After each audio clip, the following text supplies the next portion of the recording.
감사합니다. 오늘도 저와 여러분들 이 시간 예배할 때 하나님은 지금 능력으로 역사하고 계시고요. 그리고 그 능력을 통하여서 하나님의 뜻을 이루십니다. 우리가 그 언약을 제대로 잡고 또 하나님 원하시는 것 속에 있을 때 꼭 저와 여러분들이 이거 해주십시오가 아니라 하나님은 능력으로 우리가 구하지 않은 것까지도 우리의 모든 삶에 하나님의 능력으로 이끌어 가시고 인도하십니다. 오늘도 저와 여러분들이 저 애굽 땅에 일어났던 어마어마한 능력과 같은 역사가 그리스도 안에서 우리의 삶에 임하기를 주의 이름으로 축원합니다. 오늘은 애굽에서 행해진 10가지 이적이란 제목으로 말씀을 나누려고 합니다. 하나님께서는 이스라엘 백성들을 430년간 노예했던 애굽에서 건져내고 그리고 가나안 땅으로 이끌어 가시려고 하십니다. 그래서 모세를 먼저 불러서 애굽에 보내어 바로 왕에게 하나님의 계획을 선포하시죠. 그리고 이스라엘 백성을 내보낼 것을 명령하셨습니다. 그러나 애굽 왕 바로는 거부합니다. 완악해지고 거부하고 여호와가 누구에게 내가 그 말을 듣겠느냐 거부합니다.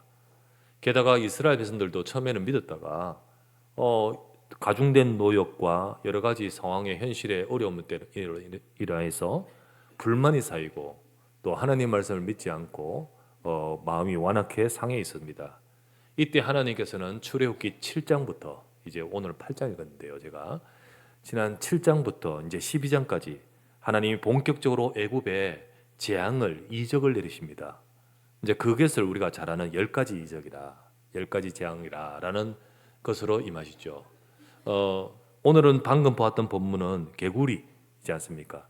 7장부터 보면 나일강이 피로 변하지요. 그리고 오늘 개구리, 그리고 그 다음 이가 올라오고, 그리고 파리떼, 그리고 가축이 병들고요. 그리고 독종, 막 어마어마한 피부병이죠. 그리고 우박, 그리고 메뚜기, 그리고 흑암, 캄캄함, 그리고 마지막에는 장자가 죽는 이런 쭉 일련의 재앙들이 막 내리기 시작합니다. 여러분 만약에 여러분이 한번 상상을 해봅시다. 여러분과 제가 영화 제작사라고 한다면, 영화 제작자라고 한다면 우리가 영화를 만든다고 하십시다. 자, 그 중에 성경 스토리 가지고 영화를 만들려고 해요. 그런데 어떤 것을 구약에 나오는 이러한 이적을 소재로 영화를 만드는 것과 신약에 있잖아요. 이렇게 전도자들이 가서 복음 증거하고 그러니까 예수 그리스도 복음 증거되는 영화를 만든다면 어느 것이 관람객이 많이 찾아볼 수 있는 블록버스터급 영화일까요? 어느 것이 더 흥미진진하고 감동스러운 제작비도 많이 들어가고 소위 말하면 더 이렇게 사람들이 볼 때 우와 하는 영화일까요? 아마 관람객이 보기에는 구약이 이적을 재현하는 홍해도 갈라지고 그죠? 막 그런 일들이 벌어지는 것이 더 대단하고 더 큰 반응을 일으키고 더 감동적일 것 같습니다. 그러나 하나님께는 과연 그럴까요? 하나님께는 과연 그럴까요? 하나님께는 그러한 기적이 대단한 일은 아닙니다. 맞지요? 여러분 우리가 이런 말이지 않습니까? 우리에게 있어서 암과 감기가 다르지 하나님께는 암이나 감기나 똑같은 거예요. 똑같은 거예요. 하나님께는 이런 기적이 과거에 그렇기 때문에 우리는 와 그렇지만은 하나님께는 그게 대단한 일이 아니죠. 그것은 초자연적 재앙과 이적이었겠지만은 그것은 하나님께는 하나님이 하실 일들을 두고 하실 간단한 수단일 뿐이에요. 수단입니다. 수단. 하나님은 우리에게 그 이적 자체를 주시려는 것이 아니라 그 이적을 통하여 정말 주시려고 하는 것이 있습니다. 정말 이적을 통해 하나님이 의도하신 것이 있지요. 우리가 이것을 제대로 알 때 하나님은 지금도 바로 그 하나님의 목적인 그것을 위해서 우리 삶에도 그러한 능력을 베푸시는 겁니다. 그죠? 그래서 오늘도 여러분과 저는 가장 중요한 하나님이 원하시는 것을 붙들면서 하나님은 지금도요 출애굽 때 역사하셨던 그 능력의 하나님은 손이 짧아진 분도 아니에요. 능력이 약해진 분도 아닌 그 전능하신 하나님의 역사가 저와 여러분의 있기를 주의 이름으로 축원합니다. 첫 번째 우리가 이 부분을 통해서 보셔야 될 것은 첫 번째 우리에게 가장 먼저 필요한 것이 뭐냐? 첫 번째로 하나님이 누구신지 먼저 알아야 됩니다. 하나님은 이걸 원하시는 거예요. 하나님이 누구신지 알아야 된다. 사람들은 정확히 하나님이 누군지, 신이 누군지, 어떤 분인지 모른 채, 정확하게 만날 수도 없죠. 인간은 하나님을 떠나기 때문에 모른 채 그 자기가 생각하는 어떤 신에게 복을 달라고, 그리고 이 문제를 해결하는 뭔가 큰 역사를 해달라고 기원을 합니다. 그래서 세상에 이런 신, 저런 신 많아요. 예, 가득합니다. 심지어는요, 우리가 생각하지 못하는 그런 것도 신으로 섬기지 않습니까? 뱀도 섬기기도 하고요. 저 똥물 같은 겐지스 강도 신이라고 생각해요. 그죠? 그 신, 나일강을 뭐 신이라고 생각하듯이요. 생각하고요. 그리고 뭐 소도 섬기고 막 이러지 않습니까? 원숭이도 섬기고. 사람들은 왜 그런지 아십니까? 사람들은 창세기 1장 27절에 하나님의 형상으로 창조된 존재예요. 하나님의 형상으로 창조됐는데 그 말은 창세기 2장 7절에 우리 속에 영혼이 있습니다. 인간은 영적인 존재입니다. 그런데 영적인 존재인 인간이 하나님과 함께 될 우리가 창세기 3장에 사탄에게 속아서 하나님을 떠나고 죄를 범하고 그 결과 하나님과 함께하는 것이 사탄에게 잡혀버리는 순간, 그때부터 우리 인간은 문제가 생겼죠. 그런데 하나님께 비록 범죄해서 하나님을 잃어버리고 떠나 영적인 죽음에 딱 이르렀지만은 영적인 본능은 있는 거지요. 우리 속에 이 본능은, 영이라는 존재 자체는 우리 속에 있거든요. 그래서 인간은 삶을 살아가면서 고통과 문제를 만날 때 여러분 신을 찾습니다. 신을 찾고 그리고 체험도 합니다. 왜요? 분명히 사단은 역사하고 있기 때문에. 그래서 뭔가 찾으면서 하는데 이게 샤머니즘으로 무당이 나오고, 무당에 이게 귀신이 체험되고요. 뭐 토테미즘으로, 애니미즘으로 이러면서 막 만물에 어떤 물건에 신이 있다 생각하고 조상의 신이 있다 생각하고 막 이러면서 찾는데 나오고 만나지거든요. 이제 그게 이제 구체화되면서 만들어지게 되는 겁니다. 이 종교로 형성이 되고 어떤 이렇게 문화로 형성이 되고 그렇게 되거든요.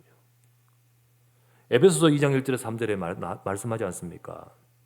그는 허물과 죄로 죽었던 너희를 살리셨도다. 예, 죽었기 때문에, 영적으로 죽었기 때문에 우리가 그때 너희는 그 가운데서 행하여 이 세상 풍조, 이게 풍조입니다. 풍조를 따르고 그 공중의 권세 잡은 자를 따랐으니 곧 지금 불순종의 아들들 가운데서 역사하고 있는 영입니다. 너희 전에는 우리도 다 그 가운데서 육체의 욕심을 따라 지내며 육체와 마음에 원하는 것을 하여 다른 이들 같이 본질상 진노의 자녀이었더니, 마음과 육신에 간절히 원하고 하지만은 이 본질상 진노의 자녀의 이 상황에서 살아갈 수밖에 없는 인간은 이런 풍조를 따라 우상 숭배할 수밖에 없습니다. 문제는 뭐냐? 체험도 있고 뭔가도 있지만은 고린도전서 10장 20절 말씀에 무릇 이방인이 제사하는 것은, 제사는 숭배를 말하잖아요. 꼭 우리나라 전통적인 제사뿐만 아니라 모든 제사 숭배하는 것은 귀신에게 하는 것이요 하나님께 제사하는 것이 아니니 나는 너희가 귀신과 교제한 자가 되기를 원하지 아니하노라. 각 나라, 각국, 각 민족, 각 종족, 그곳에 풍습, 풍조가 있고요. 그런 것이 있는데 우리나라도 있잖아요. 한 예로서 우리나라도 제사하면요, 진짜 제사 그 말대로 돌아가신 조상과 부모님이 올까? 부모님이 오냐? 그게 속임수입니다. 그게 속임수죠. 마귀와 귀신의 속임수입니다. 아시다시피 귀신은 죽은 우리 조상의 혼이 아니고 마귀의 쫄개들인데, 이게 속이면서 사람들을 이렇게 풍조와 풍습을 가지고 사람들을 속이고 잡는 겁니다. 만약에 그게 조상이라면 기독교가 부모를 공경하라 하는 하나님의 뜻이기 때문에 당연히 제사도 장려해야 됩니다. 그게 조상님이 맞다면. 살아서 부모님에게 순종하고 죽어서도 그 부모님이라면 그러면 변하면 안 되지요. 여전히 섬겨야겠죠. 숭배하고 네 부모를 공경하라, 순종하라, 이래야 되겠죠. 그러나 그렇지 않습니다. 그래, 이런 영적인 비밀 때문에 제사를 하나님께서는 금하는 거지요. 그게 귀신이라는 사실을 모르고 있기 때문입니다. 이걸 모른 채 무조건 제사상 없는다고 그 귀신이 물러가겠습니까? 아니지요. 깨달아야 됩니다. 하나님이 누구신지를 제대로 알아라고 하시는 겁니다. 하나님이 누구신지를. 애굽도 사실은 그러한 풍조가 가득한 곳입니다. 특별히 우상숭배 가득한 곳이에요. 애굽이. 바로 왕부터 신이에요. 그 태양 신의 아들이라고 해서요. 바로 왕 자체부터 신이라고 말하고요. 모든 것이 신입니다. 그 애굽 사람들은 그 속에 살고 있기 때문에 하나님이 어떤 분인지 알지 못한 채 그냥 무조건 하나님, 신 섬깁니다. 그냥 신을 찾을 뿐이죠. 섬깁니다. 그런데 그 속에 오랫동안 살고 있던 이스라엘 백성들 똑같아지는 거예요. 이스라엘 백성들도 하나님을 잘 알지를 못합니다. 조상에부터 쭉 전달해오는 하나님의 말씀은 이렇게는 약간은 알고 있겠지만은 희미하게 정확하게 전달되지 못한 사람들은 그냥 세상 따라가는 거지요. 그런 가운데 하나님께서는 모세를 보내면서 이적을 행하면서 하나님의 의도는 하나님이 누구신지를 알기를 원하시는 거예요. 하나님이 누구신지. 자, 볼게요. 출애굽기 8장 오늘 읽었던 말씀 10절 말씀에 그가 이르되 내일이니라. 모세가 이르되 왕의 말씀대로 하여 왕에게 우리 하나님 여호와와 같은 이가 없는 줄을 알게 하리니.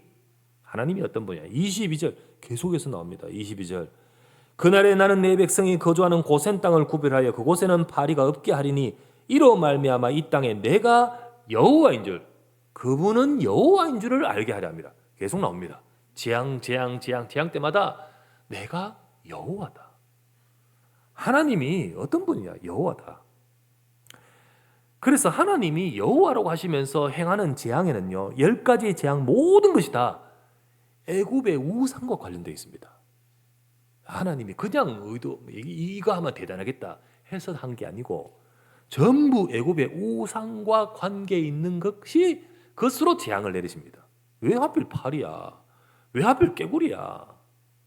왜 그럴까? 이거 꼭 알 필요는 없는 건데요. 제가 참고상 첫째 재앙 나일강. 나일강은요 애굽에서 신이에요. 하피라는 신입니다. 두 번째 깨구리는 헥트라는 개구리의 머리를 한 다산의 신이에요. 셋째 이는요 땅의 신이에요. 셋이라는 땅의 신이에요. 넷째 파리는 곤충의 신 하트곡이라는 신이에요. 다섯째 가축은요 황소신, 머리 황소로 해요. 황소신 아피스. 여섯째 독종은 의술의 신 이모탭, 의술의 신이에요. 일곱째 우박은 하늘의 여신 루트. 여덟째 메뚜기는 곡물의 신 세라피아. 아홉째 어둠은요 어둠을 왜 하냐? 태양신 라. 그거 가려버리는 그것과 관계돼 있어요. 열째 재앙 장자의 죽음은요 다산의 신, 생명의 신 이시스.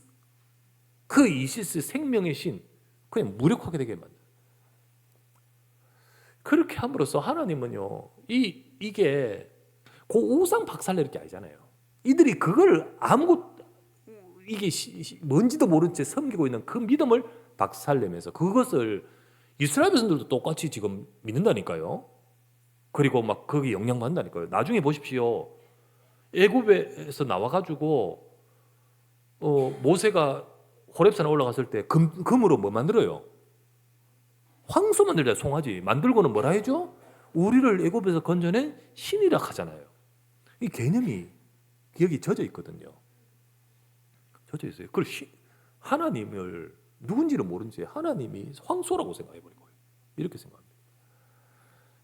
그래서 하나님은 이 이적을 쫙 하시면서요 여호와가 어떤 분이신가? 많은 사람은 그들의 영적 무지 속에서 신이라 생각한 그것들이 오히려 그것들이 재앙이 되어 오게 함으로써 그들이 믿는 신들의 믿음을 완전히 깨트려버리는 겁니다. 그게 신이냐? 그게 여호와냐? 그게 하나님이냐? 그러면서 진짜 하나님이 어떤 분인지 알게끔 하시는 거죠. 의도는 그겁니다. 물론 바로를 심판하고 애굽을 심판하지만 하나님의 진짜 의도는요 내 백성 이스라엘 백성들이 하나님을 알게끔 하는 거예요. 하나님을 알게끔. 하나님은 사람이 만든 우상과 같은 분 아닙니다. 그죠? 그런 귀신 같은 분이 아니에요. 하나님은. 그죠? 하나님은 스스로 계신 여호와이십니다. 여호와 하나님이십니다. 그런 여호와 하나님에게는 이적 자체가 그게 목적이 아니잖아요. 그게 대단한 게 아니잖아요. 그거를 수단으로 하나님의 의도가 있잖아요. 이적이라는 수단을 통하여 하나님은 하나님을 진짜 알게 하시면서, 그러면서 하나님이 행하시는 구원을 위해 주시려는 말씀이 있는 겁니다. 그거를 받기를 원하신 거예요. 그거를 받기를 원하셔요. 여러분과 제게 오늘도요, 하나님은 그 부분을 우리가 붙들기를 원하십니다. 두 번째, 그래서 하나님이 이적을 통해 전달해 주시는 구원의 길, 구원의 메시지, 구원의 언약 말씀. 하나님은 10가지 이적을 행하실 때마다 계속해서 주신 말씀이 있습니다. 내 백성을 건져내니 내보내라는 겁니다. 내가 구원한다. 내 백성을 건져내라. 하나님의 이적의 진짜 목적은 여기에 있습니다. 내 백성을 건져내는 겁니다. 그런데 이적으로 건져내는 건 아니거든요. 그 팔이 막 와가지고 그들을 구원하는 건 아니거든요.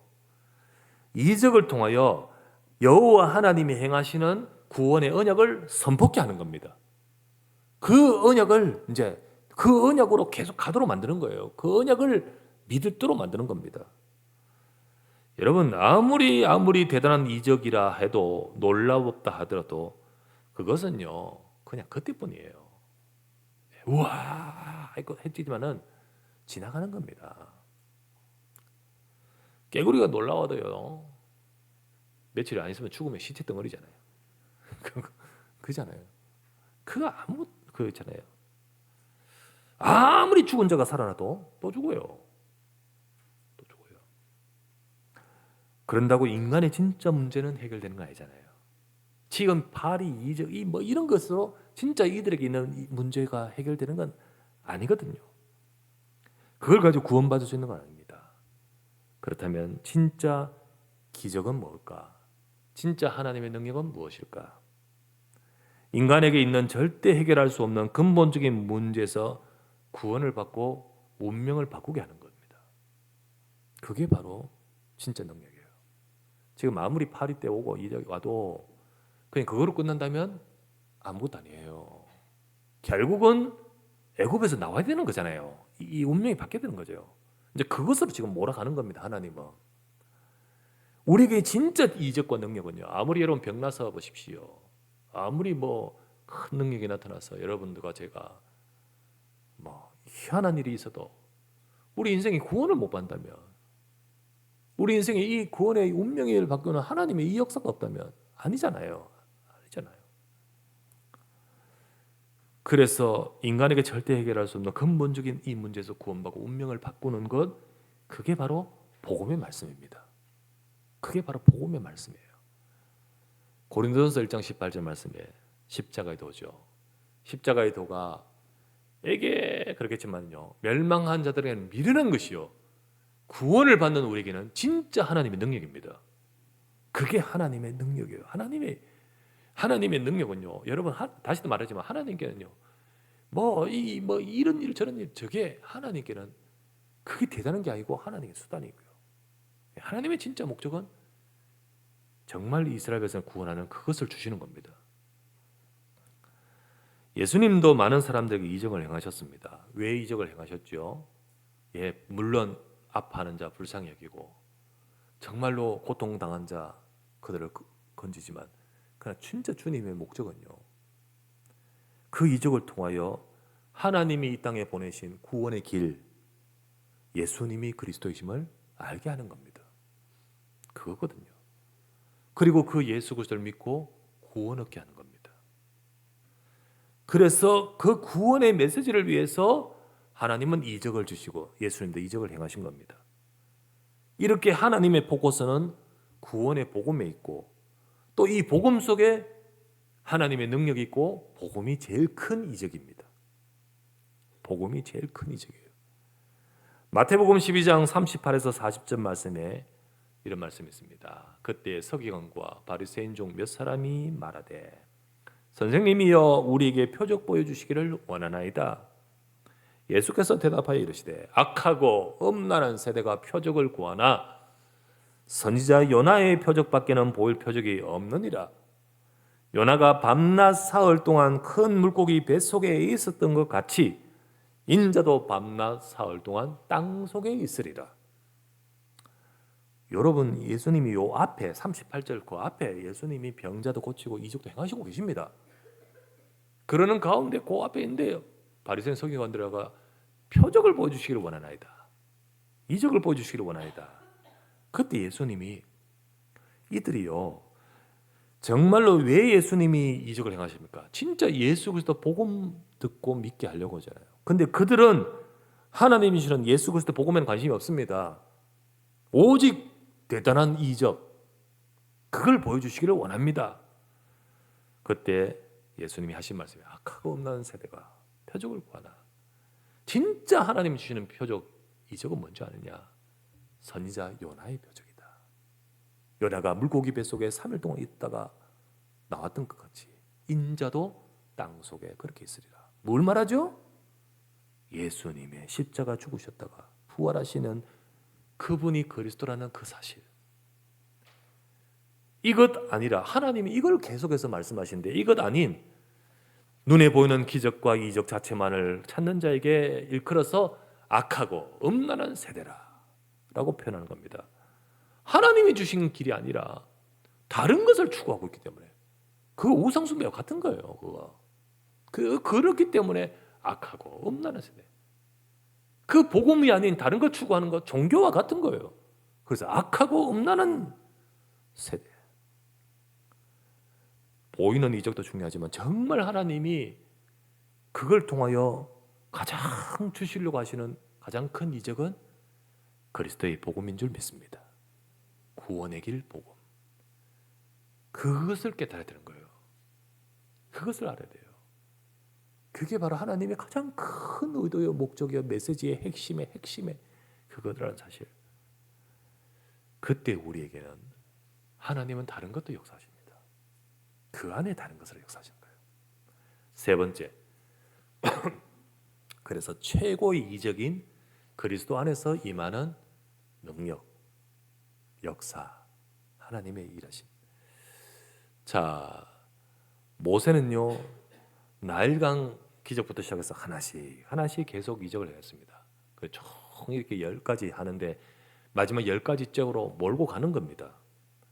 이로 인해 이스라엘 백성들은 점점 하나님이 어떤 분이신지를 알게 되고, 그러면서 그 하나님이 행하시는 구원, 그 하나님이 행하시면 구원을 행하시면서 주시는 말씀, 그걸 믿게 되는 겁니다. 이적의 의도는, 주님의 의도는 이것이었죠. 그걸 믿게 되는 겁니다. 그래서 9번째까지는 대단한 이적으로도 출애굽은 되지 않습니다. 출애굽은 되잖아요. 출애굽은 10번째 주신 이적으로 이루어집니다. 그 10번째 이적이 뭡니까? 그리스도를 통해 주시는 구원에 대한 언약이 아닙니까? 그리스도를 통해 주시는 구원에 대한 언약. 하나님은 이스라엘 백성들에게 뭐라 합니까? 모두 어린 양의 피를 각각 자기 집에 발라라. 문설주와 임방에 발라라. 그죠? 문설주는 뭡니까? 문이 있으면 옆에 두 기둥이 딱 있잖아요. 이게 문설주라 하죠. 임방은 뭡니까? 그 기둥 위에 있는, 이렇게 위에 있는, 밑에는 문지방이라 한다면 위에 임방, 이게죠. 그래서 가로로 있는 이런 틀을 임방이라 해요. 그래서 위쪽에, 아래쪽에, 옆으로 피를 바르라, 그렇게 말하죠.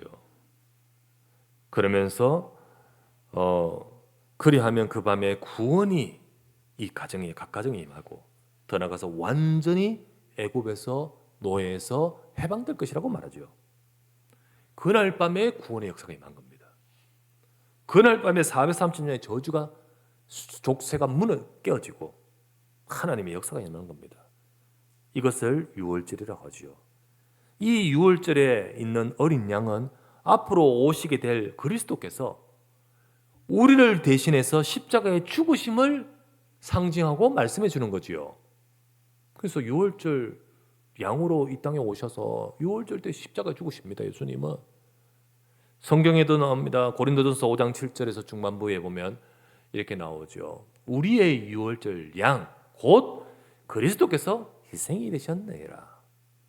우리의 유월절 양, 보라 세상 죄를 지고 가는 하나님의 어린 양이라. 그 양으로 오신 주님이 우리의 유월절 양 그리스도께서 희생이 되시느니라. 이 희생을 위해서 주님이 오셨습니다. 마가복음 10장 45절 말씀에 인자가 온 것은 섬김을 받으려 함이 아니라 도리어 섬기려 하고 내 목숨, 자기 목숨을 많은 사람의 대속물로, 어린 양으로, 희생제사를 드릴 양으로 대속물 제물로 주려 하십니다. 그래서 예수님이 죽으십니다. 히브리서 2장 14절에서 12절 말씀에 자녀들은 혈과 육에 속하였으며 그 그리스도도 같은 모양으로 혈과 육을 함께 지니셔서 이 땅에 오심은 죽음을 통하여 죽음의 세력을 잡은 자 마귀를 멸하시고 또 죽기를 무서워함으로 한평생 매여 종노릇하고 있는 그 죽음의 그 사단의 역사 아래 이런저런 모든 문제로 고생하고 종노릇하는 모든 자들을 놓아주려 하심이라. 그리스도께서 죽음을 통하여 우리를 건지시는데 이때는 유월절 어린 양으로 애굽에서 노예에서 건지듯 우리를 애굽의 노예가 아닌 진짜 죄의 운명, 진짜 사탄의 노예에서 건져내고 구원하시는 겁니다. 그분이 바로 유월절 어린 양 그리스도이잖아요. 그렇다면 하나님이 우리에게 주신 최고의 기적은 뭡니까? 최고의 기적의 그 하나님이 주신 표적과 이적은 뭡니까? 그리스도 이름입니다. 예수 그리스도 복음을 통하여 우리 운명을 바꾸고 하나님 자녀되게 하시는 겁니다. 내가 그 예수 그리스도 이름 믿고 영접할 때 영원하신 하나님이 우리 안에 임하십니다. 귀신 같은 하나님이 아닙니다. 황소 파리 같은 하나님이 아닙니다. 여호와 하나님이 성삼위 하나님이 우리 안에 임하셔서 우리가 하나님의 자녀 되는 겁니다. 하나님이 그때 우리를 떠나지 않고 함께 하시고 인도하시고요. 그 예수 그리스도 그 이름으로 역사하신다 했던 그 이름으로 우리가 기도할 때 하나님은 우리 기도에 역사하시는 겁니다. 하나님의 능력이 그리스도 이름으로 임하는 자가 되고 임하는 삶이 되는 것입니다. 여러분, 우리 인생의 가장 최고의 축복과 기적은 이것인 줄 믿습니다. 그러므로 여러분과 저는요, 다른 것 보지 말고 그리스도의 목적을 초점 맞춰야 돼요. 좀 안 되고 빨리 안 되고 혹시 어려움이 있다 할지라도 여러분과 저는 그리스도에 초점 맞춰야 돼요. 하나님은 지금도 저 출애굽하면서 역사했던 그 여호와 하나님은 지금도 똑같이 세상을 살리고 우리를 살리기 위해서 역사하신 하나님. 그 하나님이 그리스도 언약을 잡고 있는 붙드는 거기 초점 맞출 때 하나님은 그 강한 능력의 손으로 우리에게 보좌의 역사로 임하십니다. 이 축복이 여러분의 가정과 저와 우리의 삶에 임하게 될 줄 믿습니다.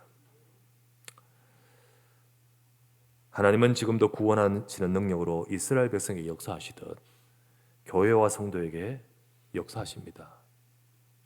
우리에게는 이미 최고의 이적인 예수 그리스도 복음이 주어져 있습니다. 그렇죠? 우리는 이미 그 10번째 어린 양 피 그것도 아니에요. 그것도 나중에 오실 그분을 상징하는 거지. 진짜 우리는 최고 이적인 그리스도의 복음에 우리 주어져 있습니다. 우리는 오직 예수 그리스도 복음으로 쓴다면 성삼위 하나님 보좌의 역사가 임하는 교회가 되고, 여러분 하나님 말씀이 성취되어 현장에 회복의 역사가 임하는 저와 여러분이 되어갈 줄 믿습니다. 여러분, 우리가 이 언약을 집중하고 그리고 이 언약을 잡고 하나님이 역사하시는 새로운 시작의 응답과 축복을 누리는 저와 여러분 우리 모두가 되시기를 주 예수 이름으로 축원합니다. 전능하신 아버지께 감사합니다. 애굽에서 행해진 10가지 이적의 하나님의 능력을 우리에게 말씀하시듯 오늘도 아버지 하나님 가장 큰 이적과 가장 큰 하나님이 주신 이적의 이름은 그리스도인 줄 믿습니다. 오늘도 그 이름 그리스도 안에서 하나님의 능력이 우리 속에 역사하여 또 지금도 역사하고 계심을 믿사오니 하나님이여 오늘도 우리가 그 복음 그리스도 안에서 하나님의 능력으로 사는 삶이 되도록 축복하여 주시옵소서. 약하고 연약하여 때로는 문제도 실수도 부족함도 많지만 주님 그리스도 안에서 우리를 이끄시고 능력으로 역사하시고 축복하여 주시옵소서. 주 예수 그리스도의 이름으로 기도드리옵나이다. 아멘.